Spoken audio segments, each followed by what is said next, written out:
had the opportunity to speak with Dr. Soumya Swaminathan in early March, when the world and India was just discovering what the coronavirus pandemic means. Now, several months later, it's a clearer and gloomier picture. I'm pleased to welcome on the show this evening Dr. Soumya Swaminathan, Chief Scientist of the World Health Organization, just to get a sense of where we stand on a number of issues around the coronavirus global pandemic. Dr. Swaminathan, welcome to the show. Great to speak to you on ET Now once again. Let me just dive right in and ask you where we stand right now. India has crossed 14 lakh cases. We have had over 32,000 fatalities. The government says things would have been worse if they had not taken the steps they did. Yet, the number of cases in India are the third highest in the world. In your view, how does India's battle with the coronavirus look so far? Yes, I mean, India, of course, is got the largest population in the world, along with China. So we're looking in absolute terms at a huge population of 1.3 billion plus people. So you have to look at the numbers in proportion to that.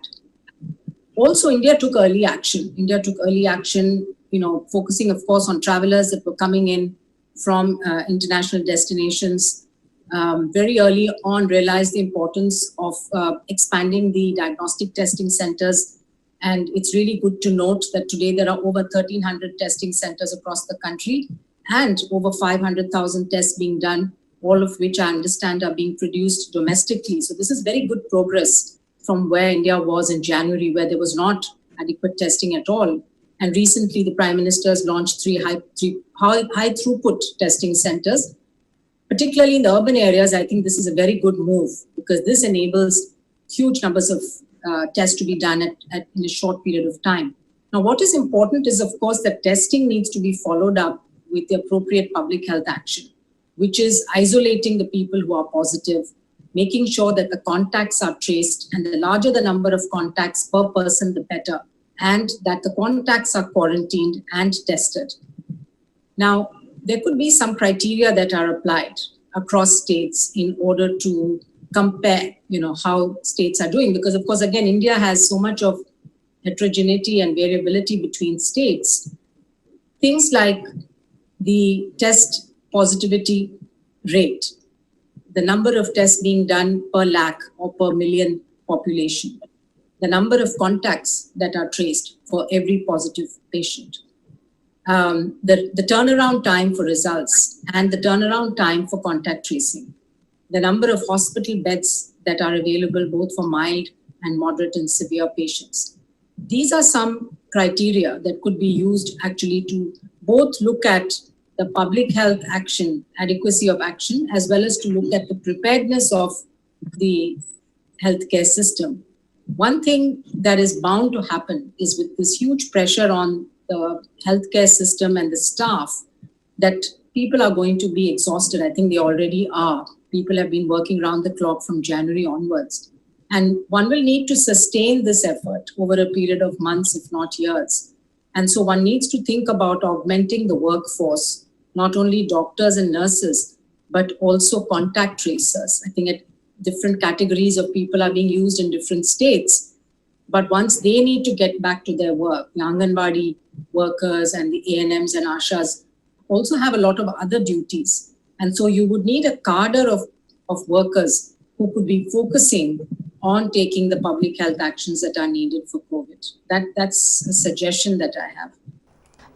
Dr. Swaminathan, I want to know your take about herd immunity. There's a lot of talk right now in India about herd immunity. The reasons are, of course, the Sero-studies that the ICMR conducted in Delhi. There was one lot done in Ahmedabad by the local municipal corporation. There's a private lab that has been making claims based on its analysis. And what it goes to show is that more Indians may have got COVID-19 and recovered relatively safely than was known before. Just your take on the issue and whether it points to a possibility of easing lockdowns further. Yes, I mean, I think these data are very useful and very important. but we need to be quite cautious when we're interpreting them. Some of the studies that have been done that have focused on cities which have had high rates of infection like Ahmedabad and Delhi, and understand there are ongoing surveys in Mumbai. We know from the ICMR survey, for example, that in over 60 districts, mainly rural districts, that the prevalence of I think it was 0.7%. Of course, this was about 2 months ago. So we know that in large parts of the country, the percentage of people infected or exposed to this virus is extremely small. And there could be some pockets in some cities where this is higher. So we're very, very far away from herd immunity. And we should not get into the feeling that many of us are now protected. We know that at least 50, 60 or 70% of the population needs to have antibodies in order to have some kind of protection. Again, we don't know how long these antibodies last, how long people are protected. But let's say they last for a year at least. You still need that level of, and we're very far away from that. What is good to know about these from these surveys is that it appears that the mortality rate has been low compared to the number of people who have been infected, let's say in Delhi, for example, and we can calculate something called the infection fatality ratio, which turns out to be quite low if you make that calculation for Delhi. So again, it could be the age profile of people who got infected. The younger the age group, the lower the mortality rate. But again, that is not something that we can take for granted, because once young are infected, they infect the elderly and others with other illnesses. And so our aim should be to keep transmission as low as possible. All right, let's come to the billion-dollar question, which is about the vaccine. Right now, there is a frenzy, Dr. Swaminathan, across the world of every company trying to race against time to produce a vaccine. Covaxin is supposed to, which is the Indian, endeavor, one of them is supposed to give us phase 2 trial results by August 15th. So I have two questions from you. What is the timeline of the vaccine development in your view? And can a product that usually takes 5 years but has been fast forwarded be as safe? The really good thing I see in the field of vaccines is that we have a huge number of vaccine development programs around the world, including some very robust programs in India across many companies. 2 of them, as you mentioned, have started phase 1 clinical trials. And as I understand, another company is going into phase 2/3 clinical trials. That's a tie-up with the AstraZeneca Oxford vaccine. So there's a lot of reason for hope, because a number of different types of vaccine candidates, different platforms are being tried. Even in India at the moment, you have a DNA vaccine, you have an inactivated virus vaccine, and you have an adenovirus, chimp adenovirus vaccine, 3 completely different platforms. And we hope that one or more of these will be successful. Now, vaccine development is normally a lengthy process, and it goes through stages from the lab into animal experiments, then into human trials. We call them phase 1, 2, and then 3. Phase 3 trials are when you've already established the safety of the vaccine. So the first and most important phase is establishing safety. That's the phase 1 and the phase 2 studies. The phase 2 studies also give us a hint about the immune protection. And then you go into phase 3, where you're going to vaccinate tens of thousands of people and look for the control group versus the vaccinated group, and you look for the difference in the number of infections, which tells you how much protection this vaccine is offering.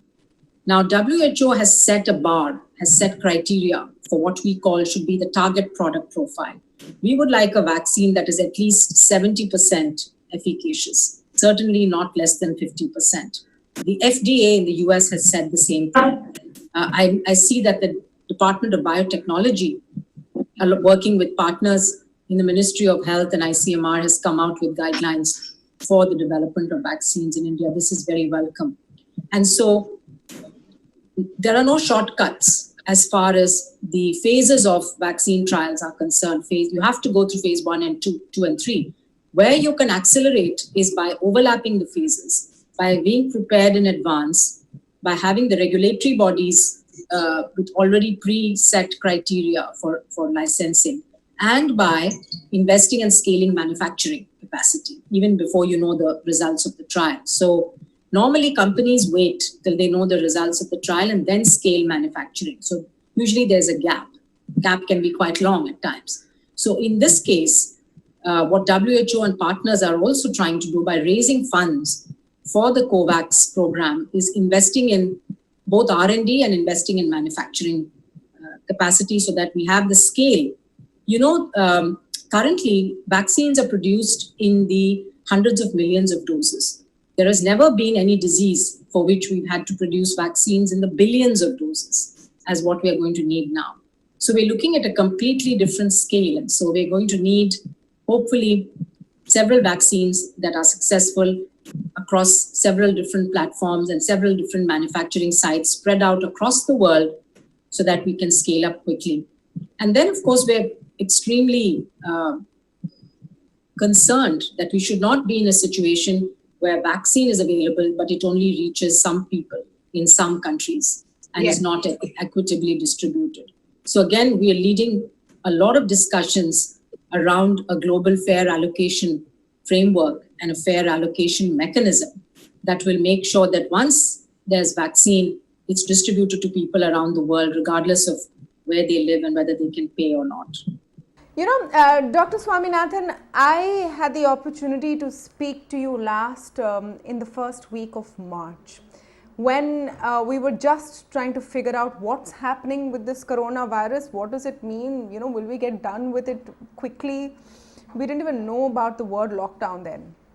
Nearly 5 months later, is there more clarity? Can you look forward and tell us that when will this end? Or do we have to learn to live with it? Yes, of course, there is more clarity now, but there are a lot of unanswered questions, say about immunity. And so we cannot be 100% sure how this is going to end. But there is light at the end of the tunnel. I think people must remain optimistic and hopeful. What I would say is that by the end of this year, we will know the results from at least a few of the vaccine trials. We will also have data, hopefully from longer follow-up studies of people who suffered from COVID so that we can study their immunity over a period of time. I think this is a very important question, and I hope it's also being studied in India among cohorts. We will then be able to have a better idea of how quickly we can vaccinate people. We will have to prioritize initially those who are very vulnerable, who need the vaccine to protect themselves, healthcare workers, frontline workers, etc. But gradually, hopefully you can vaccinate. It's going to be challenging, though, to vaccinate 50-60% of the population. That has to be done by all countries in order for the world to be safe. There's also, of course, over a period of time, people acquiring natural immunity by getting infected. And so you will build up a pool of people, either naturally infected or vaccinated, who then become barriers to the infection, to transmission, because they stop it, we put a brake on it. And that's the time when the epidemic will start slowing down. Till then, we have the measures that we know work. These are not easy. They are difficult to implement.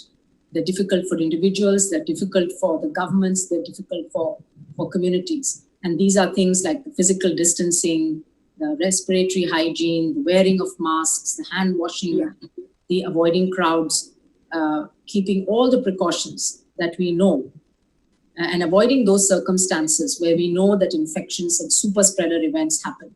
So if we can do all of that, if we can be disciplined about it, if we can each follow the rules, then we can buy some time, because we need to buy that time for the vaccine development. And also, I must say, drug development and diagnostic development to take place, because there are many advances in all of these areas. And so as we are learning more about this disease, the death rates are coming down because we've learned to manage it better. Better diagnostics are being developed, point of care tests, antigen tests, saliva tests, and so on. And so we'll get better at managing it. But I think the basic principle is the virus is waiting to infect another human being, and we know it's human to human. And so the moment we give the virus an opportunity to infect, it will infect. We've seen in countries that are lifting lockdowns now, what's happening. The number of cases are going up, the clusters are emerging. And so we have to keep our guard up. We have to keep the testing rates very, very high. And we have to ensure that people understand and participate and are engaged in this process. Because without community participation and engagement, and without political leadership, these are the two key elements of a strong response in any country. For sure, for sure. Do you think, Dr. Swaminathan, that we will see a vaccine for the COVID-19 in 2020? Very unlikely. As I said, we'll see results hopefully by the end of this year. The vaccine sometime in the first half of 2021. All right. Thank you so much for your time, Dr. Swaminathan, Chief Scientist of World Health Organization there, saying very clearly that a vaccine at the end of 2020, as has been predicted, is very unlikely. We will have to wait till 2021. But the key takeaway, there is light at the end of the tunnel. We have figured out how to treat this better, bring down mortality rates, and we know the prevention tips as well. We'll take a very short break on the show. When we come back, you will hear from Kunal Shah, founder of Cred. It's a company that incentivizes timely credit card payments, and credit card transactions have recently seen some sort of a revival after the initial slump because of the pandemic. We'll catch up with that interview after this very short break.